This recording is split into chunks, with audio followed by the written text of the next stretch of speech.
Assalomu alaykum. Bugun biz Sharq falsafasining teran dunyosiga nazar tashlaymiz. Sharq donishmandligi bu shunchaki bilim emas, balki hayot yo'lidir. Uning markazida inson va tabiat uyg'unligi yotadi. Konfutsiy, Lao Tse va Ibn Sino kabi mutafakkirlar dunyoqarashimizni shakllantirgan.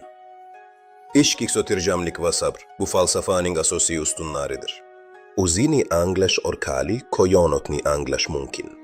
Bu qadimiy hikmatlar bugungi kunda ham o'z ahamiyatini yo'qotmagan. Sharq falsafasini o'rganishda davom etamiz.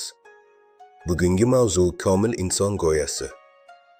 Sharq mutafakkirlari uchun asosiy boylik bu insonning ma'naviy dunyosidir. Odob va axloq inson kamolotining eng oliy bosqichi hisoblanadi. Komil inson bilimli, adolatli va o'z nafsini jilovlay oladigan shaxsdir. Qalb sofligi va niyatning tozaligi barcha amallarning asosiy deb bilingan.